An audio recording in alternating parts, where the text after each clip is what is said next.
Welcome to the College Football Debrief on the CFB on OSG with your host, the Online Sports Guys. Thank you, Tommy Palmer, and welcome to the College Football Debrief. John Wilkerson here with you, and across the room, the padded room, is Anthony Goldman. Yeah, it's time for previews, conference previews. You have been waiting all summer. I'm so ready. Let's get right into it. Let's do it. Later in the show, Berry Tramel from the Oklahoman will join us. Anthony wants to get right to it, so we're going to get right to it. So in the Big 12, we've got 4 new coaches, and none has probably made the biggest splash than Les Miles coming over from LSU and having a little bit of sabbatical, all the success he had at LSU. And now he's going to Kansas, which has been kind of the vast wasteland of college football lately. Here's some sound with Coach Miles at Big 12 Media Days talking about building the culture. When I came in, I did not know how capable this team was going to be, but I see that there's a very strong athletic base and a real capable football team in Lawrence. On defense, it's got great speed. We're going from a 4-3 to a 3-4, and it's going to be a fast-paced, in-your-face style of. We have a veteran secondary. We'll put a very, very capable defense on the field. Offensively, Thomas McVitie and Carter Stanley will be the place that we start at quarterback. We think that both men have that opportunity to step to the field and give us great or good quarterback play. Anthony, he feels that Kansas is very capable. How do you feel? I don't agree with Coach Miles on that assessment. Les Miles has done a good job in the offseason, just like we knew he would, of selling this Kansas football program. And there were some things that he hit on right away. The first was the running game. They've had a lot of success last year running the ball. Puka Williams was kind of the breakout star, really. If you were paying attention to college football, I know it was Kansas, but to me, Puka Williams was one of the breakout names in college football last year. So that combined with Les Miles' coaching philosophy, I could see why he would be excited. But this roster, John, still has a lot of work to do. At quarterback right now, Thomas McVitie looks to be their quarterback. Les Miles is not known for developing quarterbacks anyway. McVitie needs some growth in his play. The receiving core has a lot of question marks. They're not going to score a lot, which is fine because Les Miles likes to play defense, right? But Kansas can't tackle anybody. So they're going to be a fun story up until we kick off the season, which we knew they would be. But, if you're a head coach, you got to sell the brand, man. You got to put that positive spin on it, and he's doing exactly what we thought he would. You talked about KU's defense was a strength last year, but they lost Daniel Wise and Joe Deneen, and those are 2 huge losses on that defense. Kansas starts out against Indiana State on August 31st, and then Coastal Carolina September 2nd. Indiana State game is going to be interesting. Yeah, they got to get that win right off the gate. I think that they will get that win, but those first 2 games – will probably, and it's funny because they play Indiana State, Coastal Carolina, but let's be honest, those are probably going to be when a lot of people are more curious about Kansas. Mm-hmm. If they can win those 2 games and they go to Boston College on a Friday, they'll have a little bit of excitement about them. Create a little buzz. Yeah, but they got to get to 2-0, and that's a lot easier said than done at Kansas, as we've seen recently. Do you think at Media Day that Les Miles, maybe it was before that, kind of starting to realize what he's got, what kind of building project he has in Lawrence? I think he probably knew right away, but let's be honest, all these coaches have egos, and Les Miles has a big ego, which every coach in his spot would have, so this isn't a knock on Les Miles. But when you're a coach like that, you think you're going to walk into anywhere and you're the answer. He thinks he's the answer. I don't know if I agree that he's the answer just because of his style is going to be really hard to translate at Lawrence, Kansas. But he thinks he's the answer, and the guy's got success. He's got championship rings to back it up. So he believes that he's going to be the one to get them there, and he probably believes they're going to make a step in the right direction. I mean, look, they went 3-9 last year. It's hard to go backwards from that. But getting these first 2 wins and being 2-0, it's going to be really important for this team to keep that momentum going in the future, because there will be some tough roads for them once they get into conference play this season. So they need that feel-good moment in early September. The other program that has a new head coach is West Virginia. Neil Brown, a guy you and I really liked at Troy. His first year at West Virginia is going to be a little bit of a struggle. Will Greer is gone. David Sills is gone. Many talented players from Dana Holgerson's era have moved on and are gone. And then you got the schedule. For the foreseeable future, West Virginia will be playing 11 Power 5 teams on their schedule.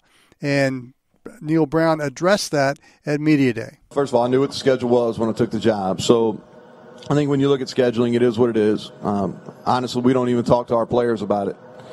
Kind of in a one-game mindset, and I know that's cliche, but just go about. We play JMU. That's our first game. I thought we were 1 of 3. I didn't realize we were 1 of 4. I thought we were 1 of 3 Power 5 teams playing 11 Power 5 games.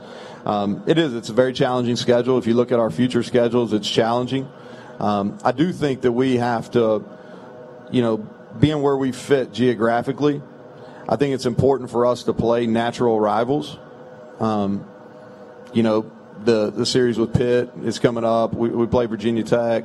Some of those type games make sense because it's hard for our fan base to travel, and so those geographic games, and natural rivalries, I think they're important for us to play.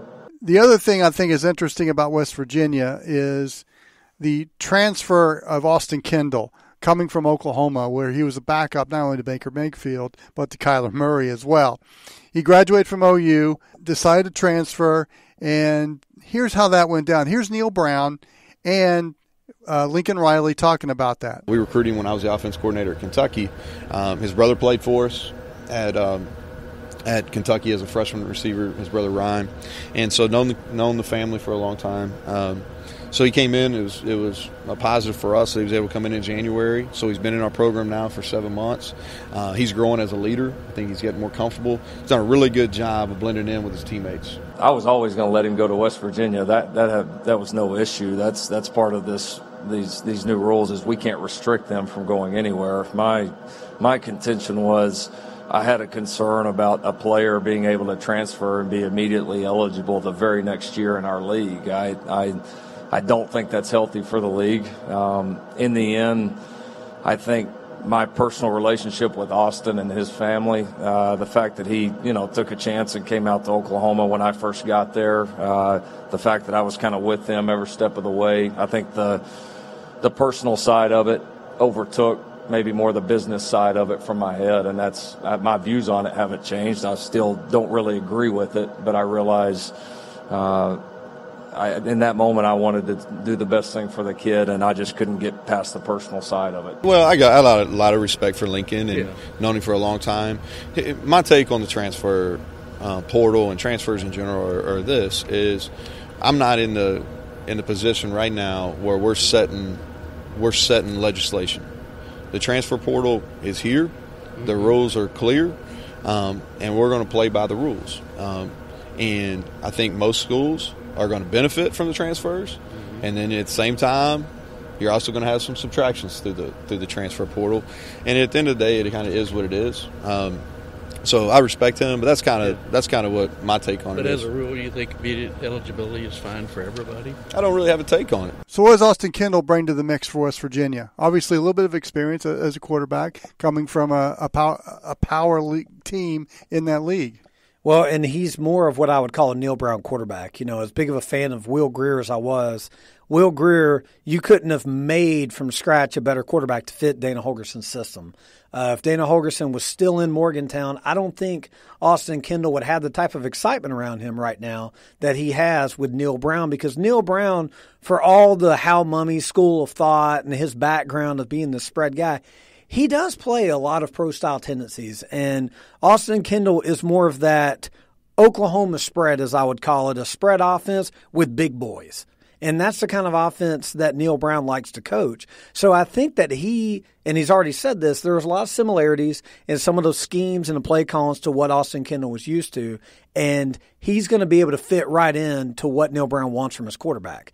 Now, they have a lot of pieces to replace, and wide receiver is the biggest one. But as much love as Austin Kendall gets, I think the biggest positive, if I'm a West Virginia fan, is this backfield is pretty stacked at running back. Right. And Neal Brown loves to pound the football. You know, when you think back to the biggest wins he had at Troy, how did he get those? It was by running the ball. Remember that LSU game? It just comes to mind. Battered LSU. They did the same thing to Nebraska. So that's what he likes to do. He does like to run the ball. And they've got some guys back there. I think Kennedy McCoy is actually going to have a really big year this year because he fits that style of running back that Neal Brown wants to have. So the quarterback gets all the love in West Virginia and the Big 12 for that matter, but the running game is going to be really important for this offense.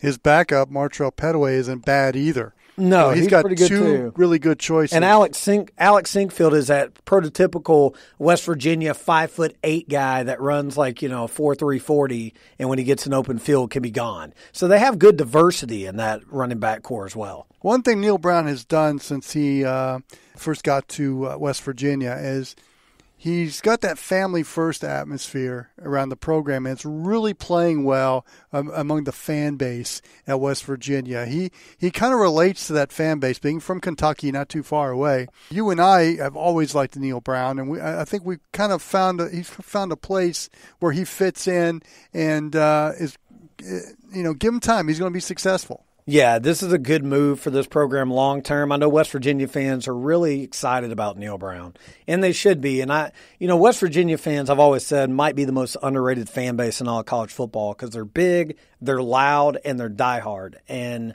they know, they're not fooled. They know that this year is going to be a lot of growing pains. If Dana Holgorsen would have hung around this year, I would make the bold statement that if Dana Holgorsen was still in Morgantown, he would be fired after this season. Because if you look at last year, they really underachieved for 8-4. Mm-hmm. With all that talent they lost in the NFL draft, I mean, this team preseason had much higher expectations than 8 wins.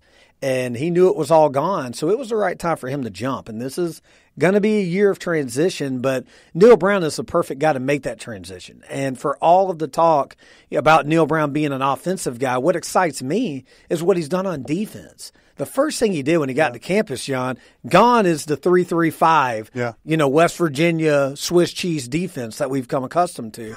And he immediately went to this 4-man front with 2 inside linebackers and a hybrid of secondary guys that he's moving around.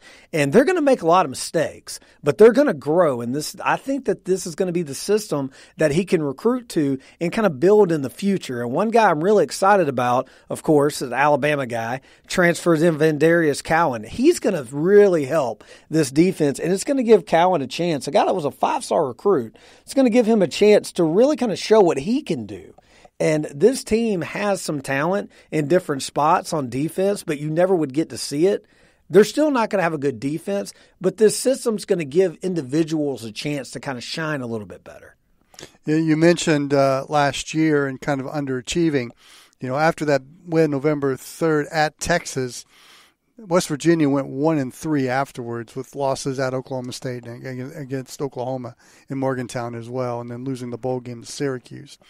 Now they opened the season with their only FCS opponent, James Madison. Yeah. And then after that, at Mizzou, host NC State, start the conference season. It's going to be a tough road this year for Neal Brown's team. It's going to be really tough. And, I mean, looking at that schedule, 2-2 is probably what they'll be coming out of the month of September. If they're 3-1, I would be pretty excited about that. After that, the Missouri game at Missouri, week 2, and the following week, NC State at home are the 2. I think they can get NC State. I really do. But they won't win both of those. So, best case scenario, you're 3-1. Then you got the stretch where you get in conference. You got Texas, Iowa State, at Oklahoma, then at Baylor, Texas Tech, at Kansas State, Oklahoma State, at TCU. I mean, that's a hard road. The good news for West Virginia fans, though, by the end of that stretch, starting Halloween night in Baylor, after that, you're going to have enough games under your belt to where this young receiving core will hopefully start to blossom a little bit. You'll hopefully start seeing some guys step up. I think this team is going to be fighting for a bowl. I think 6 wins is probably the goal that I would set realistically. I don't know if they can make that, but I think this will be one of those teams that we see a lot of growth off the field that will translate to next year more than we do out of wins and losses. Matt Wells takes over at Texas Tech, and his priority, among many of them, is to protect the home turf. First and foremost, I think winning games at home is one of the most important things that we can do.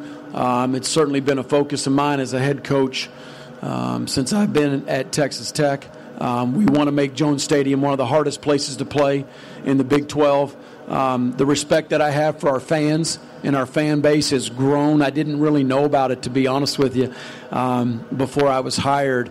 But I've been able to see that through the success of the basketball team, and it's something that I respect, their passion for Tech, for the Red Raiders. They will travel. They come out, and they're passionate. They're loud. The Raider Power chant is real. And, I want to give them a winner at home, and I think creating that atmosphere at Jones Stadium is so important to having special seasons. To me, when you win games at home, you go undefeated at home, the goal will always be to go 6-0 at home. And you do that, you're going to have a special, special season. And I just think that, when you say we're a we, us, and our program, that's not only me, it's not only our players, but it's our fan base. And I respect the passion that they have for Texas Tech, and I'm looking forward to playing in front of them. Texas Tech was 3-4 last year in Lubbock. During the Cliff Kingsbury era, it was an abysmal home record for Texas Tech, so that's one of his priorities. Matt Wells had success at Utah State. Can he have the same success at Texas Tech? I seem to think so. I would think so. I will say, this has been a weird fit so far. Yeah. I mean, it has been a really weird transition for Matt Wells in Lubbock. And I like Matt Wells, and you and I both, when there were a lot of jobs open, and we'd like to play, the dream game of who do you put where, There's a lot of jobs that I would have put Matt Wells at. Texas Tech is kind of an odd one, though. Mm-hmm. And the fan base didn't really support him initially. He had that a paltry turnout when he arrived in Lubbock, and there was like 2 people there. They've kind of raised their eyebrow at him a lot, but I think he's starting to adjust to what the temperature in Lubbock is and what they want out of their football team. And he's got some pieces that, people are going to expect to see them be a lot better. They were 5-7 last year, right, which isn't good enough, but they were an exciting 5-7. And they lost a lot of games really, really close. People forget they got beat at TCU by only a field goal. They lost to Texas by a touchdown in a game that they arguably should have won. They also took Oklahoma to the wire. I thought they probably should have won that game. There were a couple of mismanaged coaching decisions in that game that kind of cost them. But they had some good moments despite their 5-7 year. And when you talk Texas Tech, you talk quarterbacks. Alan Bowman, to me, is one of the most exciting guys in this conference. The story of Alan Bowman last year, oh, my God. Yeah, I mean, he established himself. Remember, there was a quarterback battle last year. Yeah. And Bowman was the one that really established himself when he got his opportunity. He made the most of it. But when you think Texas Tech, you think offensive show. Yeah. You don't think much on defense, and I think their defense cost them a lot of games this year. It's hard to see how that's going to improve much this year. No, the defense is not going to get much better. And the defense, we've always said about Texas Tech, if they can be ranked in the mid-70s, that's pretty much good enough for what they need to do, because offensively they're going to score what they're going to score. But getting that defense even into the mid-70s is going to be pretty tough. And Matt Wells knows that, but knowing you have to get better at defense and actually doing it is a totally different story. One thing that you might not know about Texas Tech is everybody talks about how much of an outpost it is and how hard it is to recruit.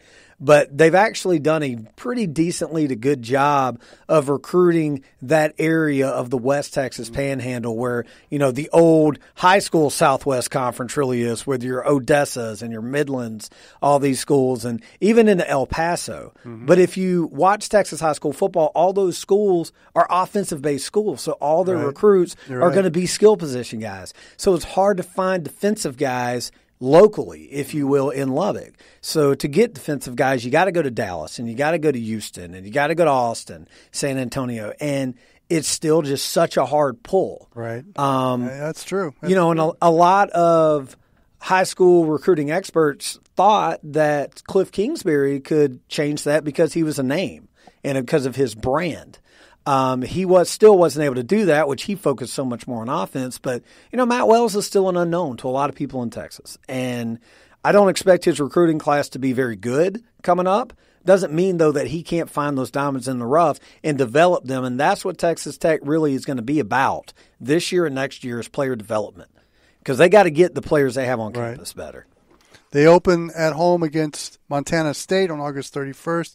Then UTEP comes to Lubbock. So part of the protecting that home turf, you need to go 2-0 in that stretch. And then it's at Arizona, at Oklahoma. And the conference season, you get in the teeth of the conference season.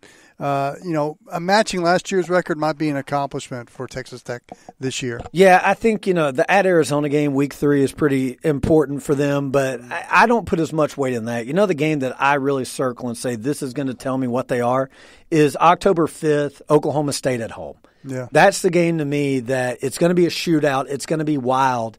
If they can win that game, that may set them up to have a pretty good turnaround year, Matt Wells' first season, because following that, you got at Baylor, Iowa State sandwiched in, and then you go to Kansas. 2-1, I would say, at the worst in that stretch. So if you beat Oklahoma State there, at worst, you're going 3-1 in that 4-game stretch. That's going to give you a really good opportunity to get to a bowl. It's going to give you a really good opportunity to maybe even get that 7th or 8th win in November, because then you're only 1 or 2 wins away. Right. So that Oklahoma State game, to me, is a circle the game for Texas Tech. Circle that date. All right. Chris Kleiman, the new head coach at Kansas State. We talked about Les Miles on the other side of the state on Lawrence. He wore his LSU national championship ring to media day, and I guess he's been showing that off a little bit. His counterpart in Manhattan, he's got 4 national championships at North Dakota State, and he takes over at Kansas State. Coach Kleiman realizes who he's replacing. I understand that who I'm replacing and have a tremendous amount of respect for Coach, and I think Coach has a tremendous amount of respect for what we did at NDSU, that I think that is the right fit. I know it's the right fit at Kansas State, but I can't get caught up in all that. If I get caught up in all that, then I'm not focused on my job, which is to make sure that we put a great product out there every Saturday and continue to stack good days upon good days. This one has been the most interesting out of all of them, I would say, as far as just the old guard and into the new guard, because there's been a lot of honoring Bill Snyder from Chris Kleiman, a lot of honoring his traditions. But at the same time, he's bringing this program into the Chris Kleiman era. And the players have responded really well to that. I think the fan base was kind of ready. Kansas State, and this sounds terrible to say, but let's be honest, they had the aura of an old bygone program. They had the aura of a program that you didn't think excitement, you didn't think, nuances or thrilling football. You thought not making mistakes, playing good defense, and not beating themselves, waiting on their opponent to make a mistake. Kansas State quarterback Skylar Thompson addresses those things. Well, I'll tell you what that is. It's different. It's different up there on the 4th floor as far as just feeling comfortable enough to go in there and speak to Coach Kleiman. But that's one of the first things he emphasized to us whenever whenever he got to K-State was, if you're ever on the 4th floor and you walk by my office, don't say hi to me, then we're going to have problems. And I think that says a lot about the type of coach and players coach that he is. And so every time I'm up there and I get a chance, I go in there and talk to him, watch film, and just interact with him. It's so cool because it's like, I'm not walking on needles at all. It's just like I can just be exactly who I am, and Coach, like this, it's a personal relationship. Like it's not always about football. Like he's asking me about what's going on in my personal life and how am I doing there and what's going on, what's new, and it's not just talking about football all the time, which it makes people want to come back up there and interact with him, and he makes himself available for us, which I think is really important and says a lot about him and the type of coach and person he is. So I find it kind of interesting that players kind of felt like they were walking on eggshells, walking on needles, as Skylar Thompson referred to, about being around the facility. And now they kind of feel freer. I kind of feel like this program is probably going to be that surprise team in the Big 12 this year. There is some talent there. Kleiman has a impeccable track record of coaching. I kind of feel that this team's going to be kind of free and easy this year and not as confined as they've been in the past. It might be that surprise team. They're not going to win the league, but they may come darn close. So what you just said was you said Kansas State is under the radar, that they're going to be well coached, and that they're not going to beat themselves. Right. You just described the Bill Snyder-era Kansas State team. But that's a good thing because, the reason why I bring that up is those are similarities that a Chris Kleiman program is going to have to Bill Snyder. The difference, though, is that what you see between the lines is going to be a lot more modern and brought into the new age of the way college football is played. Chris Kleiman believes in defense, but he also believes a little bit more in offensive proficiency. He also believes more in the big plays. He talks so much in the summer tours before they went to media days with local guys. He was doing this big tour, and he talked all about, the explosive plays.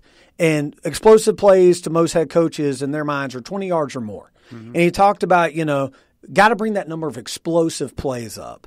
And those are the little details that I think is going to add to this team because they are well coached. They have a good scheme. They have pretty good players, and they're pretty underrated. So you already take that basis, and you add in a guy that's going to focus on those little details. I'm with you. I think this team is going to still be a 7 or 8 win team, but they're going to one of those 8 wins will be against a Texas or be against an Oklahoma or be against a TCU.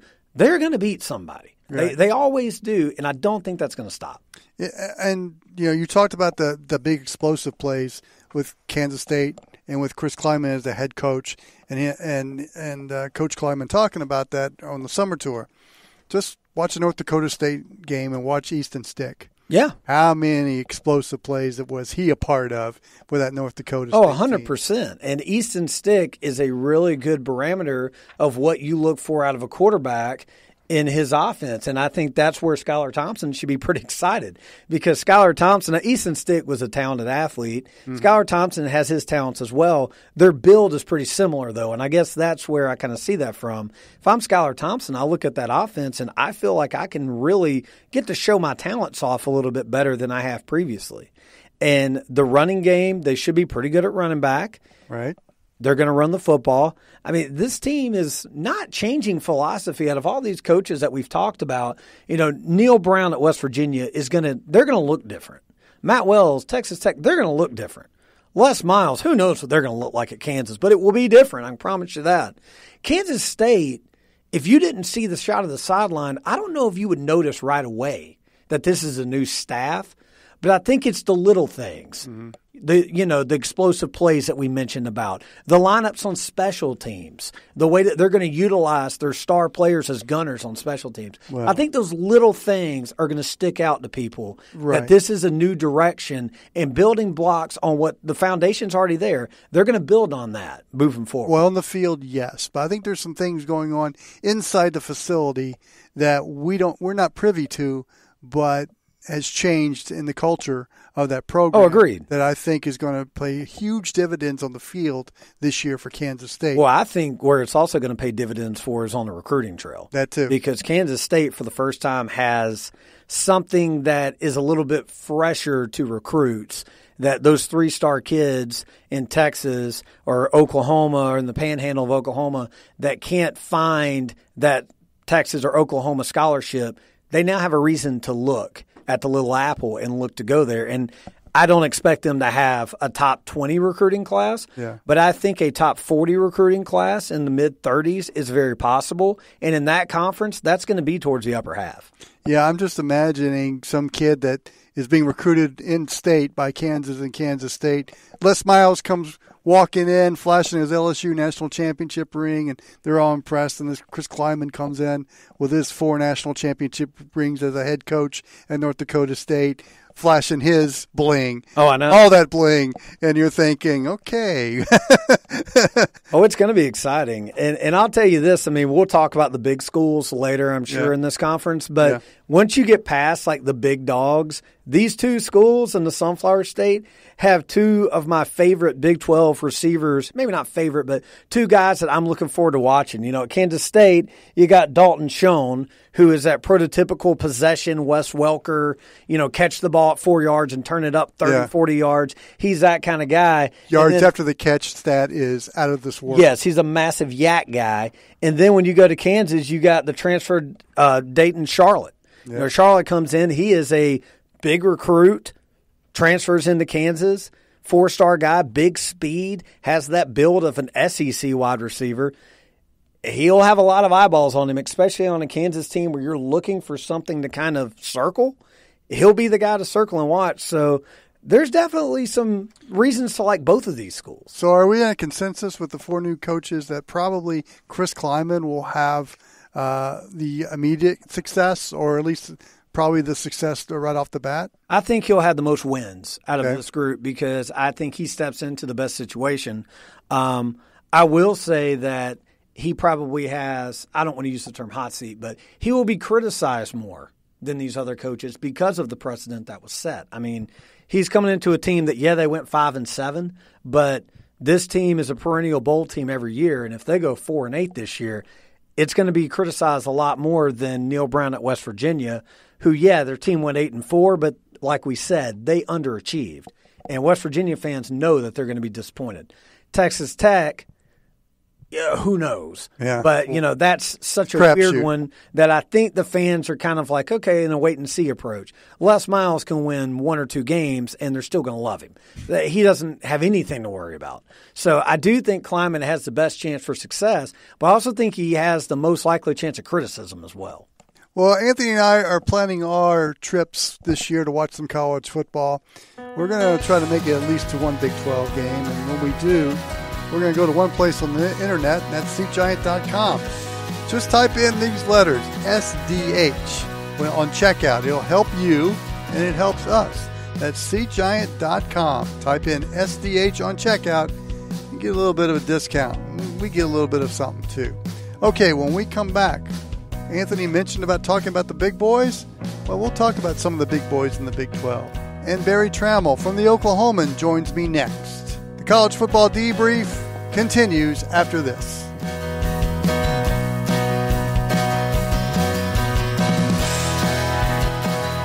The OSG Sports app is up and running on your Android or iPhone. All you got to do, install the OSG Sports app and listen to our podcast from college football, soccer, lacrosse. Maybe I can get John to do a CFL podcast. What are you waiting for? Let's get this done. Get the OSG Sports app today. Hey, what's going on, y'all? This is Rock at the What's Up Falcons podcast, and I'm joined with my boys. My boys in the house. Where you at? Yeah.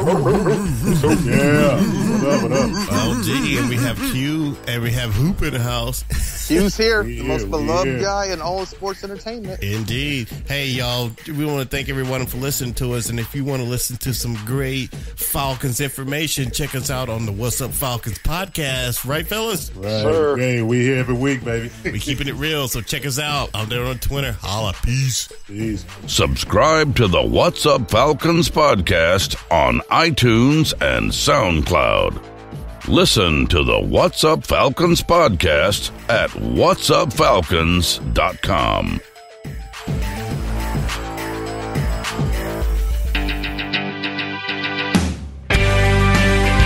And Berry Tramel, a columnist for the Oklahoman, joins us. He covers the Big 12.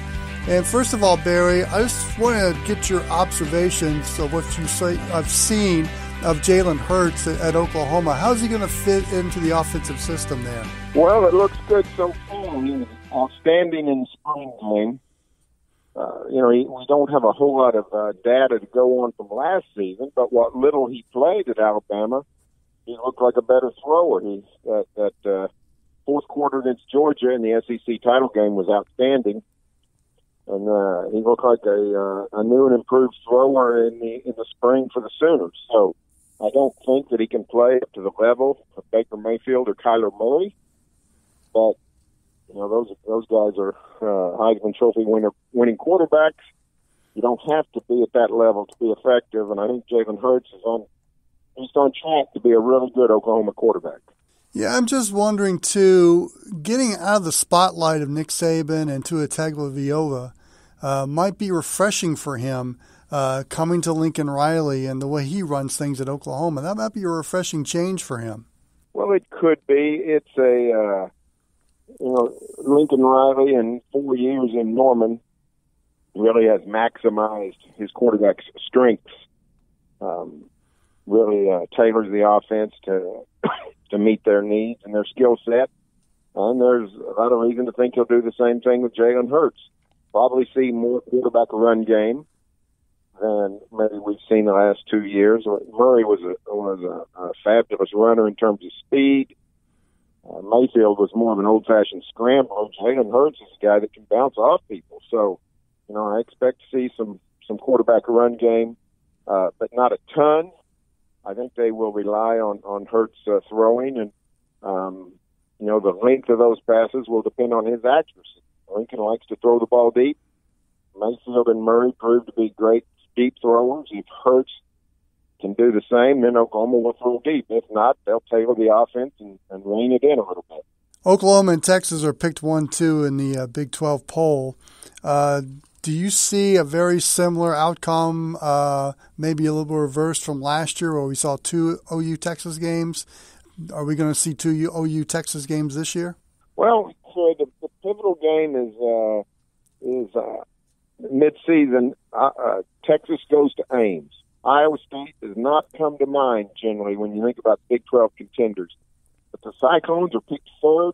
They've had 2 straight 8-win seasons. They have a great coach in Matt Campbell. He's really got that program turned around and going strong.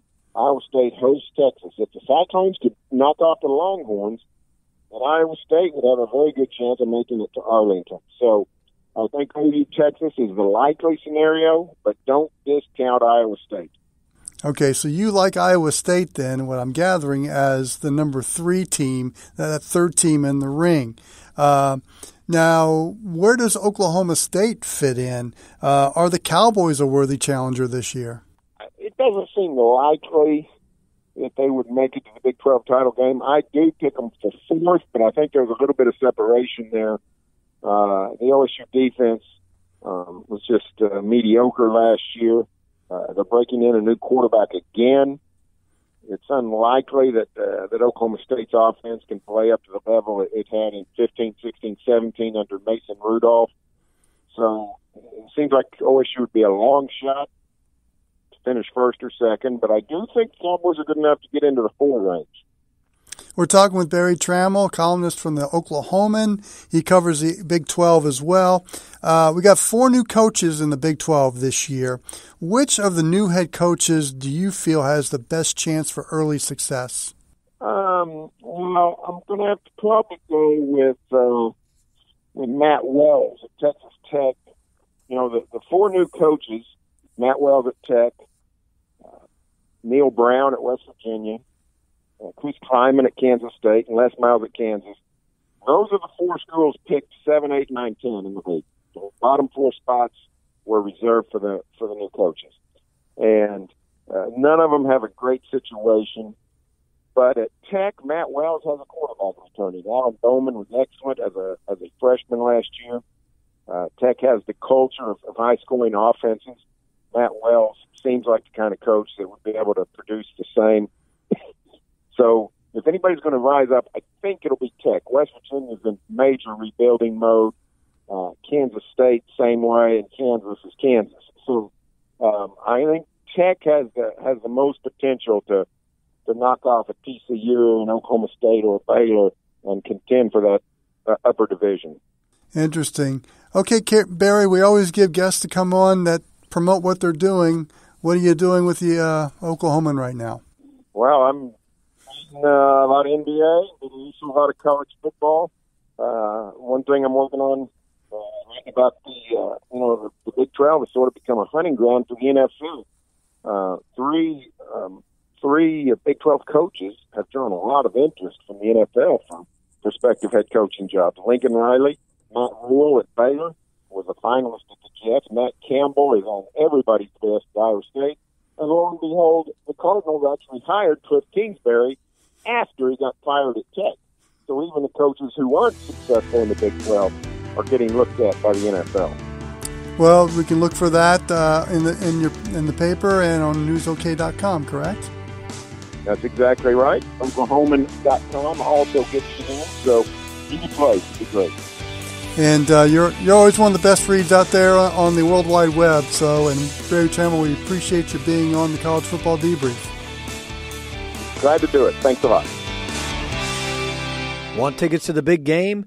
Go to SeatGiant.com. Use the code SDH at checkout. It helps you and it helps us. That's SeatGiant.com. The OSG Sports app is up and running on your Android or iPhone. Install the OSG Sports app and listen to our podcast from college football, soccer, and lacrosse. What are you waiting for?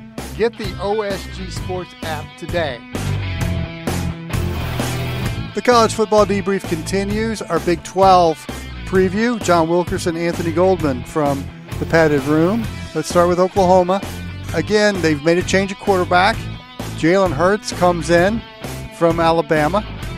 You've had the pattern of Baker Mayfield transfer, coming in, being a Heisman Trophy winner.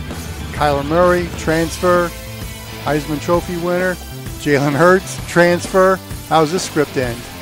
Well, maybe a Heisman Trophy winner. Is that what you're getting at here? Probably. It's going to be a test to it. Lincoln Riley loves his transfer quarterbacks, doesn't he? He does. And they pay off really well. I'm excited to see Jalen Hurts and Lincoln Riley's offense. And Lincoln Riley, if you listen to this podcast, you know, is one of my favorite coaches in all of college football because I feel like he is one of the most underrated scheme guys in college football. You know, it's one thing to say, yeah, Lincoln Riley's going to score a lot of points. Okay. But watch how they score those points. And you just mentioned Baker Mayfield and then last year with Kyler Murray. Two totally different offensive styles. And I think we're going to see again, different offensive style this year with Jalen Hurts. There will be some different nuances in this Oklahoma offense. So that really excites me. Jalen Hurts was probably one of the biggest growths in his play last year in college football that I seen. And, of course, nobody really noticed because of Tua Tagovailoa. Yeah. But the job Dan Enos did with him is probably going to make him money in the future. Right. And without Dan Enos' coaching last year, I don't think Lincoln Riley has the confidence he has in Jalen Hurts this year. So Jalen Hurts last season wouldn't have been ready for this role. I think he is ready for this role now. And when you throw the talent he's going to have in around him, I mean, my goodness. Yeah. Well, with Jalen Hurts, you mentioned the mentoring he got from Dan Enos, which I think is huge. The other thing I think is going to be part of the success with Jalen Hurts this year, he's out of that shadow at Alabama, out of that shadow of Tua, a whole different atmosphere in Norman, Oklahoma. I think he's going to thrive in that. Obviously, there's going to be expectations there, but I just don't think those shadows are there for him anymore. I think he's going to thrive in a new system. I think he will, too, and I think he's going to thrive with a coach that lives an offensive philosophy. Right. And I think that's going to do wonders for him as far as his confidence goes. You know, people forget with Jalen Hurts, he is a coach's son. I mean, this guy, his dad's a high school coach in Texas. He's grown up watching film. He's grown up being a student of the game. He's not just an athletic guy. He's also a football smart guy, and having a head coach that can speak that language, I think is really going to excite him and have an impact on him. When you can hand the ball to Trey Sermon, if he can stay healthy, that'll have a big impact. Yeah. Kennedy Brooks back there is going to have a big impact. When you're throwing to C.D. Lamb, that's always going to have an impact. Yeah. So, you know, he'll have some guys to give the ball to also. And you got Grant Calcaterra to throw to as well. Yeah, absolutely. When you're in trouble. Yeah, and you got a lot of options. And speaking of, you know, when we mentioned about Lincoln Riley changing the system, I think that after Jalen Hurts, I think Grant Calcaterra may benefit the most with Jalen Hurts being at quarterback because we don't really know what their offense will be. I mean, I saw some of the spring, you know, game and different stuff, but we know you can't count that stuff. Right. But watching Jalen and knowing Jalen, I expect there to be some read option stuff in there.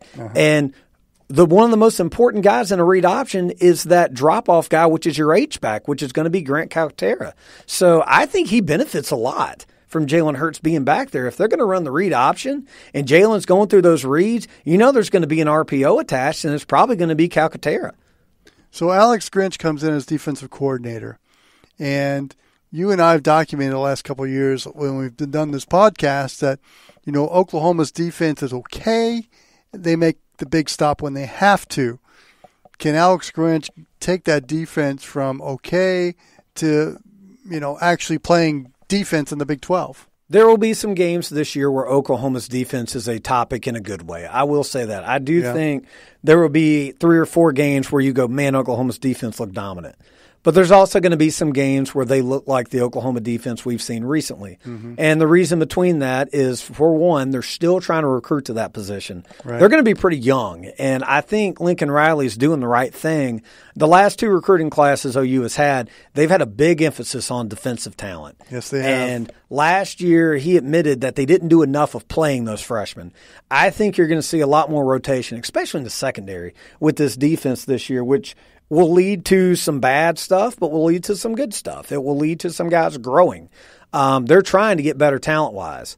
So I think Alex Grinch will have a good scheme in place, but I think the talent coming in is going to help him. And if you're going to score 40 or 50 on this team, I would try to do it before mid-November, because I bet by mid-November we're going to see a lot of guys with FR and SO next to their name on the depth chart, and they're going to finally have enough confidence and reps to play down this stretch, because they have some young talent on this defense. They're just not quite ready to throw out there yet.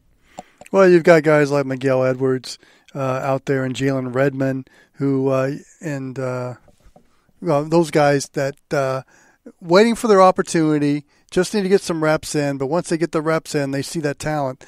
They're going to have depth on that defense, which I don't know if we could say that about Oklahoma in the last few years. Yeah, they have not had depth on that defense. And, the bell cow of this defense to me is Neville Gallimore, the nose guard. I mean, he is such a hard guy to block, and nose guard is the most underrated position in all of football, because he's a run stopper. You can do a great job by not doing anything. And what I mean by not doing anything, if you're taking up 3 blocks, you had a great game. Yeah. And that's what Neville Gallimore is going to do. His tackles will not be that high, but he will take up the entire interior of a lot of these lines that he's going to be facing, which is going to open up for guys like Ronnie Perkins and LaRon Stokes on the edges. It's going to open up, excuse me, for another guy I'm really looking for in Brendan Radley Hiles, who's kind of a nickelback outside linebacker guy, another one of those sophomores expected to start this year.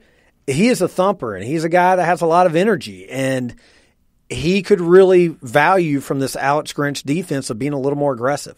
So they've got some players. I mean, people act like this defense just has nobody and they're all a bunch of jokes and all that. Me and you've said for years, they have some guys. They just don't have any depth. Mm-hmm. And they don't have, by the end of the year, they're always so worn down, which is where these freshman classes of last year and the year prior is going to really factor in. And in case you're wondering, October 12th is the Red River Shootout between Texas and Oklahoma. Texas, I think, made a big step last year, and a lot has been talked about that bowl game against Georgia when they defeated the Bulldogs 28-21 in the Sugar Bowl. It was a great matchup.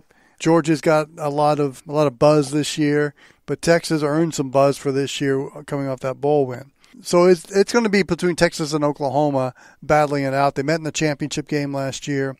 Obviously, Sam Ehlinger is the topic of conversation when you talk about Texas. There's some strong opinions out there about what kind of quarterback he is. Yeah. Some NFL Hall of Fame quarterbacks, one in particular, is on YouTube right now basically saying that he does not like Sam Ehlinger as a quarterback. There's strong opinions about him out there. I think he's pretty darn good. Yeah. I think he can do a lot for that Longhorn offense. He can tuck it and run it. He can throw it. He does just enough with that offensive talent around him to be successful. Yeah, I totally agree with you. And I think Sam Ehlinger, 2 years ago when he was a freshman and he went to Southern Cal and nearly pulled off an upset in USC, yep. We were talking about who is Sam Ehlinger. And the first thing about Sam Ehlinger that pops out when I thought about him back then even was, yeah, he was a guy that wasn't really highly recruited, but his high school, he went from Austin Westlake, and he played under, Todd Dodge, who was one of the most successful coaches in all of high school football, not just Texas. So immediately he was a scheme guy, and he knew offensive philosophy. But Sam Ehlinger, whether you like him or not, the guy has guts for miles. He is one of the toughest, no quit, heart and soul guys that you will see. I mean, he is the heart and soul of his team, and he lives and dies Texas football, and he lives and dies by that offense, and he never gives up. I don't see how you couldn't love him. If you were a teammate, I mean, you got to love this guy, right? Yeah, he comes out, and every game, he's never out. He's never down. He's always fighting. And it's one thing to talk it, but he backs it up because he'll take a beating and keep getting up. I love watching Sam Ehlinger play. Now, Sam Ehlinger also makes some bad mistakes with the football. He doesn't always check his reads. He is excited sometimes and doesn't read the safety off, which leads to picks. He does need to grow, but he is fun to watch. I don't see how you couldn't be a fan of Sam Ehlinger. Well, when you got guys like Colin Johnson to throw to, and then you can just turn around and hand it off to Keontae Ingram. Which I hope to God they do more of this year. John, I was begging last year, I know you give were. Keontae Ingram the football. They got to this year. But you got offensive talent all around you that you can utilize. I think that's part of why Sam Ehlinger can be kind of reckless at times, because he does have that behind him. And then defensively, they got a lot of losses from last year.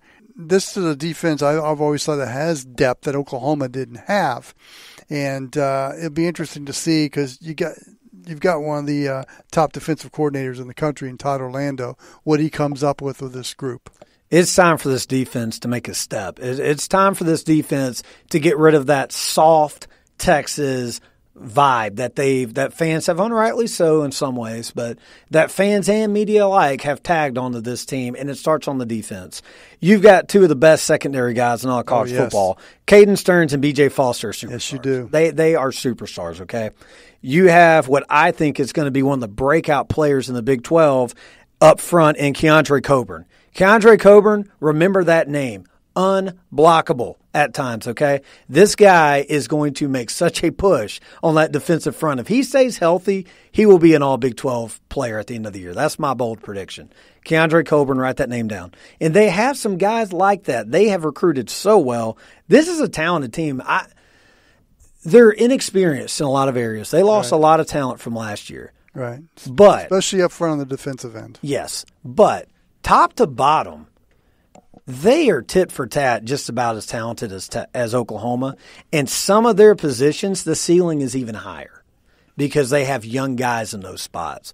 Where Oklahoma has some juniors and seniors in this defense, Texas is going to have some redshirt freshmen and some sophomores who might be at the level of those OU guys, but their ceilings are much higher. Right. So impact guys. I'm excited about this Texas team. I'm not worried about the offense. I'm not worried about the defense. I'm worried about Tom Herman. It's this year. It's the one. This is the year. He's been there 3 years. This is year 4. Don't lose your opening game of the season. Don't get beat by Maryland or something like that. They got La Tech, so it should be good there. I was going to say it's La Tech. So I'm going to count LSU as that game.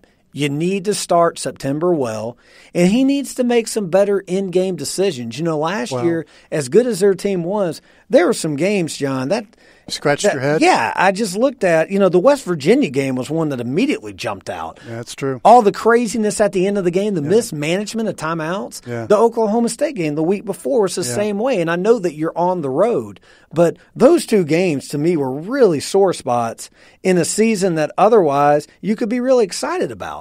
The losses, they had such a good year that it's hard to get down on them, but some of those losses were pretty bad. At Maryland, shouldn't have lost that game, okay? Well, I would argue you shouldn't have lost at Oklahoma State or West Virginia. I mean, he's the one that needs to take the step. But when defeating Oklahoma in the Red River Shootout, and especially the way they did, earned them a little equity through that loss, through those 2 losses there in October and November. I totally get that, and OSU, I agree West with that. Virginia. But the problem and they got in the title game too. Yes, but the problem I have, though, is you lost those 2 games because you got out-coached. Mm-hmm.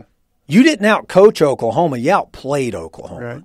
And Oklahoma at the end of the game, if you remember right, they were getting blown out. You could say that Texas was out coaching Oklahoma up until the fourth quarter when they realized, hey, this Kyler Murray guy's pretty good, and they just let him run wild. And then you had to have, the field goal that will always be remembered in Texas lore that was made to get the game winner. Cameron Dicker, the kicker? Yeah, Dicker, the kicker, makes a famous play for Texas, which is great, but they didn't outcoach them. I don't know if there was a game on that schedule where I'm like, you know what? Texas outcoached their opponent. You could say Georgia. Georgia's the one that you could say. A lot of people put a lot more stock into that Sugar Bowl win than I do, but that's neither here or there. But my point is, and I'm not bashing Chom Herman, I just don't know how good is he an elite coach? Is he? I don't know. This is the year for me. This is the year we find out. This is the year we find out because the talent's there. Well, the LSU game is a must for me. If that's what we need out of Tom Herman, is to see if he is an elite coach, because that game's at home. Yes. It's a home game. LSU is going to be a hype team as well, so they're both going to be probably top 15, top 10 going into that game. It's going to have a lot of eyeballs on it. It'll be a national game, prime time more than likely. They got to get this win, and if they get this win, then it sets them up for the season. But if they lose to LSU, it's going to be hard to not say same old Texas. There's always that curiosity of who's that third team that could disturb the Oklahoma-Texas duo there as far as the top teams in the Big 12.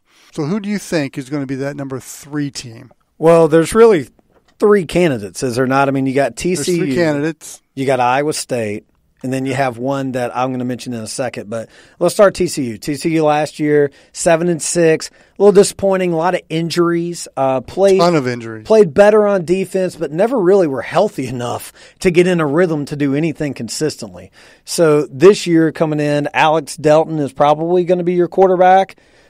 Got some good players, I cannot say their tailback's name. I'm going to call him Siwo because that's his first name. His last name, you can go for that. I'm not doing it. But Siwo here is a good ball player, explosive guy, pretty shifty. And they have some depth at running back too, so they can make some plays there. I love Jalen Reagor, the wide receiver. Jalen Reagor is their big play threat. Defensively, they're going to have some ball players. The question for me is, can they stay healthy? If they stay healthy, I think they can be up there to challenge right behind Oklahoma and Texas. People love Iowa State. Iowa State is getting a lot of love. I mean, you were talking about that earlier. And I get it. 8 wins last year. They almost backdoored their way into that Big 12 title game. Don't forget that at the end of the year, when they were playing in Austin, there was an opportunity. If they beat Texas, they were going to make the Big 12 title game. So there's a lot of reason for excitement there, but I don't know. Looking at this team, I like Brock Purdy. I thought he grew pretty well, but at Iowa State, Brock Purdy's never going to have the numbers that some of these other Big 12 quarterbacks are. They have some decent running backs. They have a pretty good stable, but losing David Montgomery's going to hurt. Big loss. Yeah, I don't care how great your guys behind him is. David Montgomery was a special player. Yeah, that's going to hurt. Once in a generation type back that you get 100%. They're kind of question marks on the offensive line. The good news is they have all 5 starters back for the first time in, I think, since 2009, maybe 2014, somewhere in there. The bad news is that they had a lot of holes, and some of the guys that they're calling a starter did not start at the end of the year because they either got benched or they got hurt. So, take that for what you will. This team's built on defense. Mm-hmm. They're built on defense. If their defense can hold up, they should be okay, but I still think they're in that 7-8 win territory. The team I'm excited about, you asked me a question, I'm finally at my answer. The team that I'm excited about that nobody's talking about, everybody's counting them out, and they're going to win 6 games. Oklahoma State, that's the team that I can't wait to see. And the big reason why I can't wait to see them is I'm ready for Spencer Sanders to be turned loose on the college football world. I love Spencer Sanders, the redshirt freshman quarterback. You said the same thing last year. I know, and I wanted him to get the chance last year. They put the red shirt on him. They thought about pulling it off. They didn't do it. They just rode the wave. This year, he's going to get his chance in this offense. And Chuba Hubbard, I thought, was kind of an under-the-radar back for them last year that, especially at the end of the year, had some pretty significant, meaningful carries. He's got to get better with the ball control. He's got to stop those fumbles. His coming out party was against Oklahoma. Yeah, and yes, he had a really good game there, but he had some really good games besides that. He's just got to quit fumbling the football. Yeah. If he can get better ball control, he's going to be fine. Jelani Woods, I like at wide receiver. They have some really good wide receivers, of course. Their offensive line, pretty decent, but they're going to give up like 48 points a game. We know that. But this offense is going to be fun to watch, and they're always – TCU and Oklahoma State are always the teams. When they start being ranked in the bottom of preseason polls in their conference, watch out because they're going to come out fired up. And I think this is the year that Oklahoma State comes back and reminds people of how good they really are. Yeah, I think Oklahoma State, I agree with you, that is the number 3 team. Never count that team when they're down. No. I mean, when they're down or perceived down, they usually prove you wrong. What I like about Mike Gundy, for all his quirks, is that he does offense and he does it well. His style, they have a style. He's not afraid to tinker with that style. And with their quarterback, Spencer Sanders, they've tinkered it to his strengths. Yeah. And I think that's going to pay dividends for Oklahoma. I like it when coaches have their style. Yeah, I do too. But they can, kind of tweak it a little bit. Right. And not married to everything, every aspect of that offense. Right. No, I think you're right, and I think Mike Gundy does not get enough credit for adapting his teams.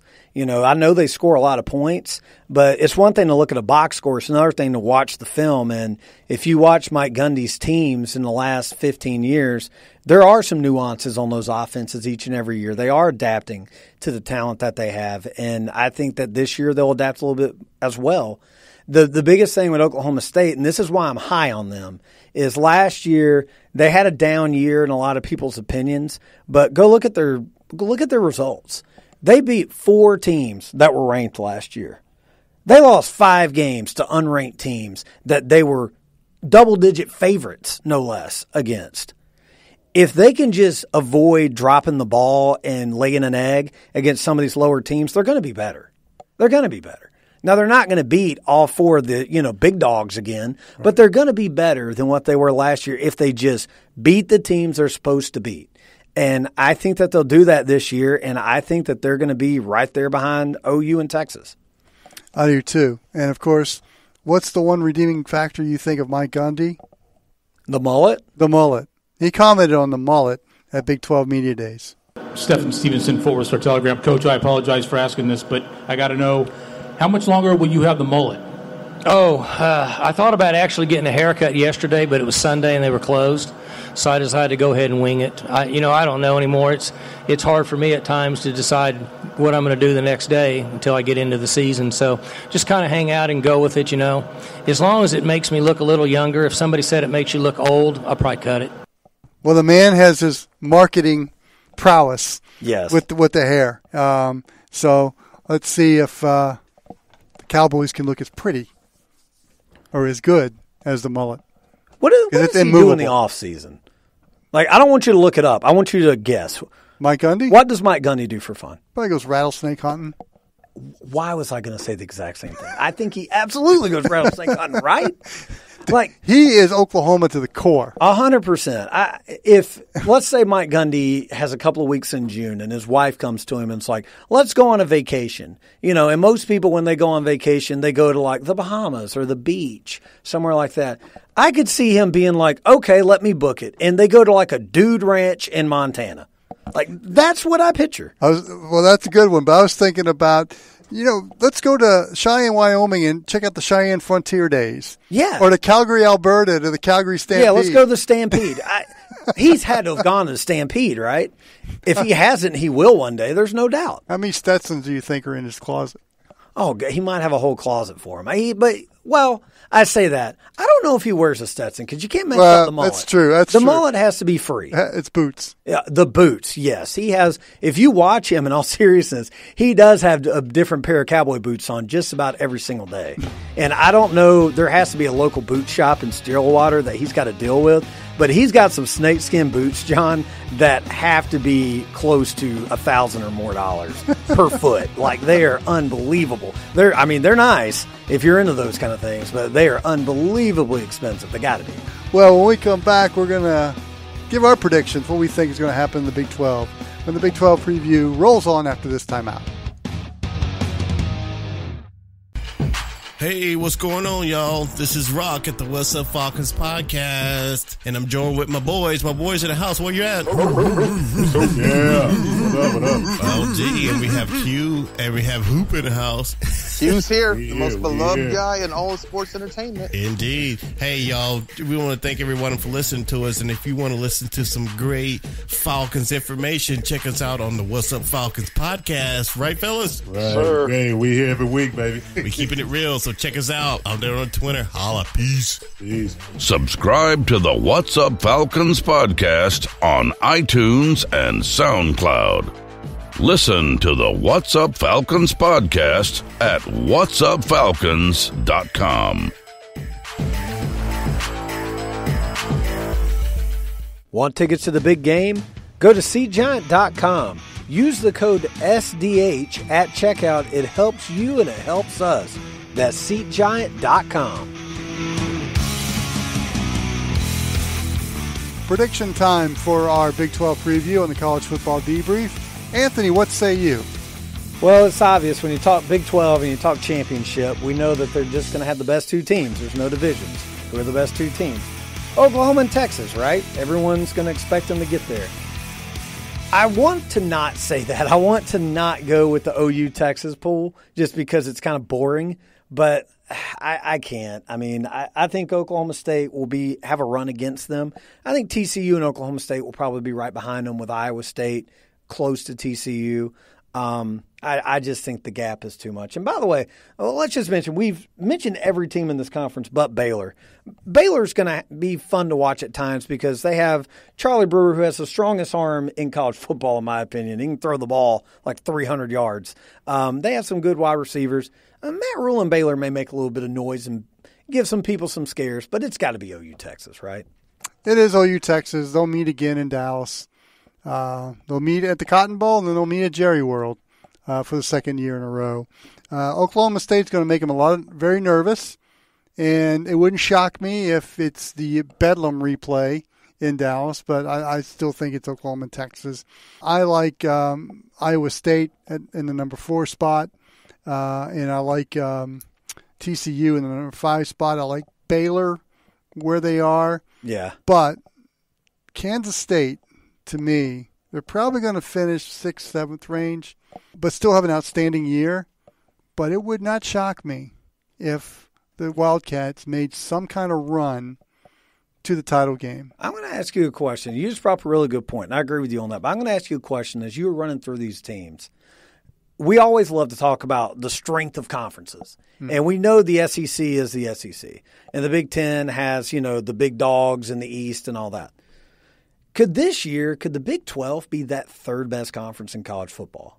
I believe so. I think they could too. I think with the depth of these teams, I mean, when you start talking about these teams, TCU, Iowa State, Baylor, Oklahoma State, Kansas State, those are all about 7 to 6 win teams. Yeah. And they're all teams that can beat just about anybody. I wouldn't say anybody, but just about anybody on their given day.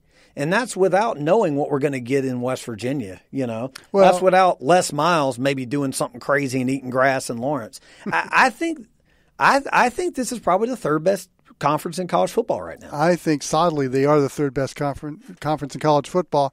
You've got traditional great high school programs in Texas and Oklahoma, and there's some really good ones in the Kansas City area. Yeah. In Missouri and Kansas that you can pluck from. You've got arguably, to me, the second best championship game atmosphere in college football is the Big 12 championship, right there with the SEC. When you get the right teams. I was about to say, when you get Oklahoma and Texas in there. If you get OU and Texas, yes. Probably with West Virginia, if they ever got that far. And I think Oklahoma State's got a pretty good following too. Yes. It'll have that feel to it.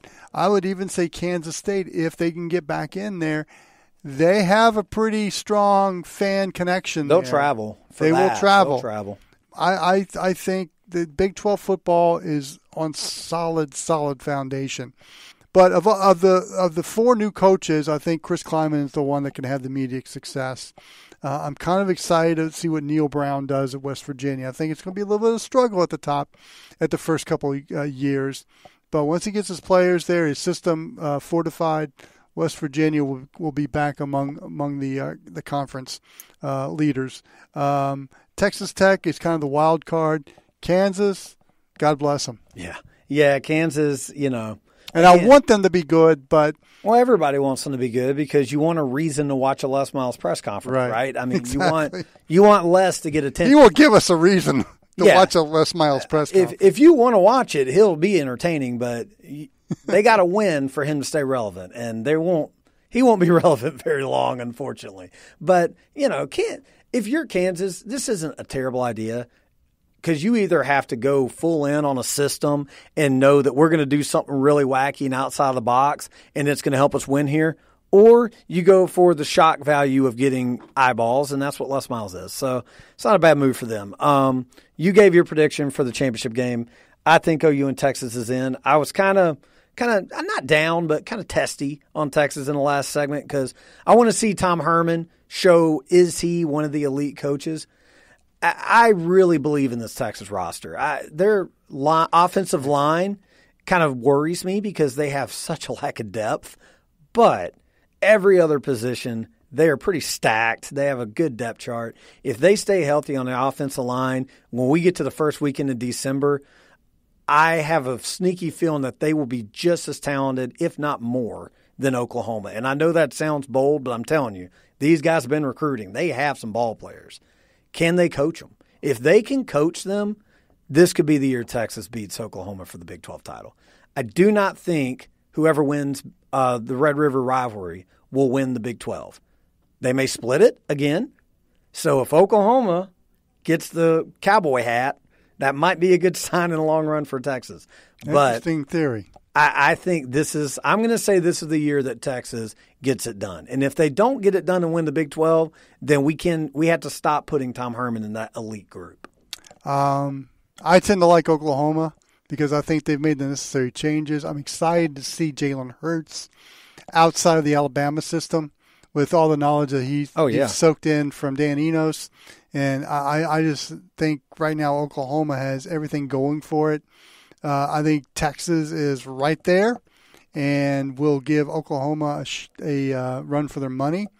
I like your theory about whoever was wearing the hat at the end of the Red River Shootout will probably not win the Big 12 championship game, but I'm going to go with the same scenario as last year. I think Texas might win the game in October, but not win the game in December. I'm going to go with the same scenario there. But again, I'm going to say this: watch Kansas State.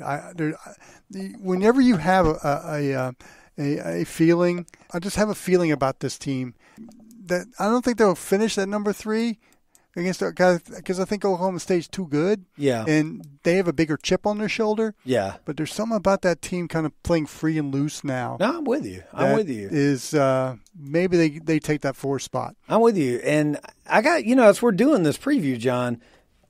I go through these teams, and other than Kansas, there's a reason to watch every one of these teams. There's great storylines with all of these teams. Even with Kansas, with the Les Miles factor. Yeah, that's just entertaining on itself. Now, it may play itself out by week 3, but and maybe Puka Williams will have a 300-yard game. Right. Early in the year, there's a lot of storylines to watch with just about every team in this conference. It's going to be a fun year in the Big 12.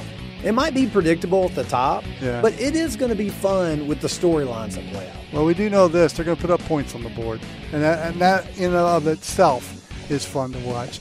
Anthony, great job. Yeah, man, enjoyed it. Next conference we'll preview is the Pac-12. So for Anthony Goldman, I'm John Wilkerson. Thanks for joining us, and so long, everyone.